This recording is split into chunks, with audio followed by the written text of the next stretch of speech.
Assalamualaikum warahmatullahi wabarakatuh. Perkenalkan, kami dari kelompok 1 yang beranggotakan Safa Ruzaimi dan Septia Wulandari.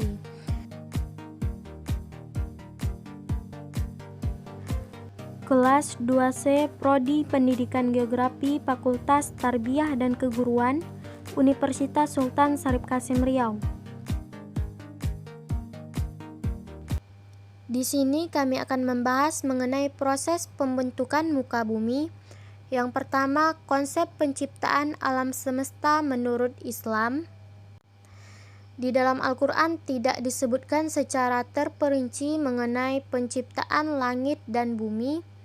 Di dalam surat Al-Fussilat ayat 9-12 menyatakan bahwa Allah menciptakan bumi dalam 2 masa dan membagi makanan penduduknya dalam 4 masa. Dalam surat Al-A'raf ayat 54 Allah juga menyebutkan bahwa penciptaan langit dan bumi terjadi 6 masa meliputi benda-benda samawi terbentuknya bumi hingga dapat dihuni manusia. Bumi termasuk komponen utama penciptaan alam semesta. Susunan bumi sangatlah kompleks yang berkembang melalui proses geologi dan biologis. Selanjutnya, proses pembentukan permukaan bumi yang dipengaruhi oleh proses tenaga endogen. Tenaga endogen yaitu tenaga yang berasal dari dalam bumi yang bersifat membangun atau konstruktif. Adapun tenaga endogen yang terjadi, yang pertama yaitu tenaga tektonisme, yaitu pergerakan lempeng-lempeng bumi. Yang kedua, tenaga vulkanisme, aktivitas magma yang ada dalam dan luar perut bumi. Dan yang ketiga, tenaga seisme atau gempa bumi. Tenaga endogen yang pertama yaitu tenaga tektonisme adalah proses yang terjadi akibat pergerakan, pengangkatan, lipatan, dan patahan pada struktur tanah di suatu daerah. Tektonisme terbagi menjadi 2, yaitu gerakan epirogenetik adalah gerak atau pergeseran lapisan kerak bumi yang relatif lambat dan berlangsung dalam waktu yang lama serta meliputi daerah yang luas. Yang kedua, gerak orogenetik adalah proses pembentukan pegunungan. Proses orogenesis meliputi luas areal yang relatif sempit dan dalam waktu yang relatif singkat. Tenaga endogen yang kedua yaitu vulkanisme, mengacu pada proses magma naik ke permukaan bumi karena suhu magma yang tinggi dan kandungan gas yang cukup banyak di dalam. Gejala vulkanisme ada 2, yaitu intrusi magma, magma yang masih dalam perut bumi, dan yang kedua ekstrusi magma, magma yang sudah keluar dari permukaan bumi.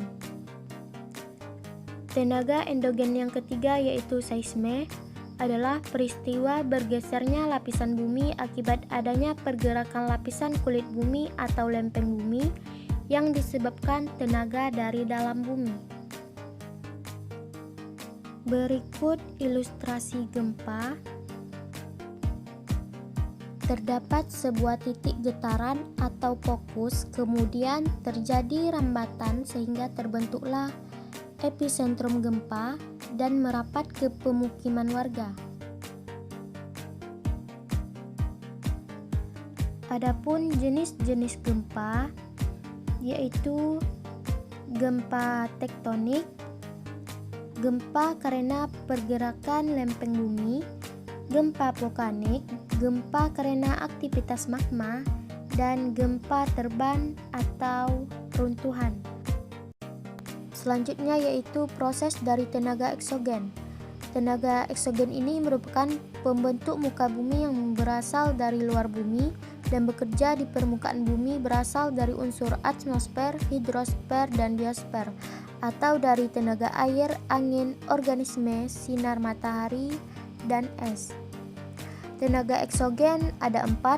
Yang pertama pelabukan, yang kedua erosi, yang ketiga mass wasting, yang keempat sedimentasi. Tenaga eksogen yang pertama yaitu pelapukan. Pelapukan merupakan proses penghancur massa batuan pembentuk litosfer menjadi bagian-bagian yang lebih kecil. Pelapukan dibagi menjadi tiga: pelapukan mekanik, pelapukan kimiawi, dan pelapukan organis. Tenaga eksogen yang kedua yaitu pengikisan atau erosi adalah pelepasan dan pemindahan massa batuan secara alami dari satu tempat ke tempat lain oleh suatu tenaga yang bergerak di atas permukaan bumi. Erosi dibedakan menjadi 4 yaitu ablasi, abrasi, ekserasi, dan deplasi. Ablasi adalah erosi yang disebabkan oleh air yang mengalir. Air yang mengalir menimbulkan banyak gesekan terhadap tanah yang dilaluinya. Erosi yang disebabkan oleh air yang mengalir dibagi dalam beberapa tingkatan sesuai dengan tingkatan kerusakannya, yaitu sebagai berikut. Yang pertama erosi percik, lembar, alur, dan yang keempat erosi parit. Erosi percik yaitu proses pengikisan yang terjadi oleh percikan air. Percikan tersebut berupa partikel tanah dalam jumlah yang kecil dan diendapkan di tempat lain, seperti yang terlihat pada gambar di bawah ini. Selanjutnya erosi lembar yaitu proses pengikisan tanah yang tebalnya sama atau merata dalam suatu permukaan tanah. Bisa kita lihat dari gambar buku. Selanjutnya erosi alur terjadi karena air yang mengalir berkumpul dalam suatu cekungan sehingga di cekungan tersebut terjadi erosi tanah yang lebih besar, seperti gambar di bawah ini. Selanjutnya erosi parit terjadi sama halnya dengan erosi alur, tetapi saluran-saluran yang terbentuk telah dalam, seperti yang tertera di gambar. Pembagian erosi selanjutnya yaitu abrasi, yaitu erosi yang disebabkan oleh air laut sebagai hasil dari erosi marin. Tinggi rendahnya erosi akibat air laut dipengaruhi oleh besar kecilnya kekuatan gelombang. Selanjutnya yaitu ekserasi, yaitu erosi yang disebabkan oleh hasil pengerjaan es. Jenis erosi ini hanya terjadi pada daerah yang memiliki musim salju atau di daerah pegunungan tinggi. Proses terjadinya erosi diawali oleh turunnya salju di suatu lembah pada lereng atau perbukitan. Selanjutnya deflasi, yaitu erosi yang disebabkan oleh tenaga angin. Pada awalnya angin hanya menerbangkan pasir dan debu, tetapi kedua benda tersebut dijadikan senjata untuk menghantam batuan yang lebih besar sehingga akan mengikis batuan tersebut, seperti yang terlihat pada gambar. Tenaga eksogen yang ketiga yaitu meshwanting atau pemindahan massa batuan atau tanah. Meshwanting adalah pemindahan massa batuan atau tanah karena gaya berat. Meshwanting dinamakan pula gerak tanah. Tenaga eksogen yang keempat yaitu sedimentasi. Proses terakhir dari aktivitas eksogenik adalah pengendapan massa batuan atau tanah di suatu tempat setelah mengalami erosi dan transportasi. Sedimentasi dibedakan menjadi tiga, yaitu sedimentasi pluvial, sedimentasi marin, dan sedimentasi eofilin. Yang pertama, sedimentasi pluvial adalah proses pengendapan materi-materi yang diangkut oleh air sepanjang aliran sungai. Wilayah-wilayah yang biasanya menjadi tempat pengendapan adalah di dasar badan sungai, pinggir sungai, danau, atau muara.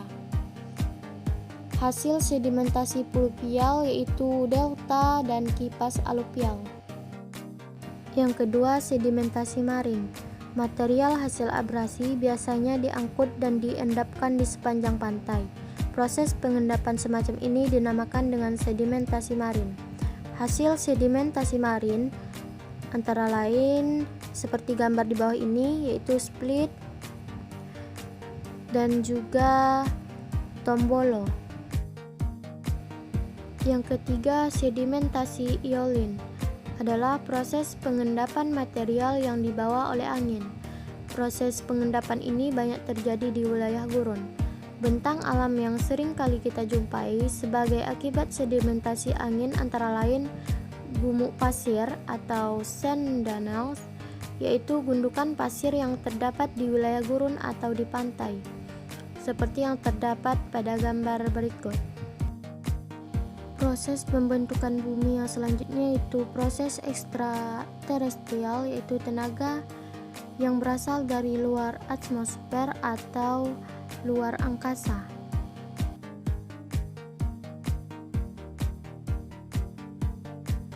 Demikianlah video mengenai pembahasan proses pembentukan muka bumi kami tadi. Sekian dan terima kasih, semoga dapat dipahami.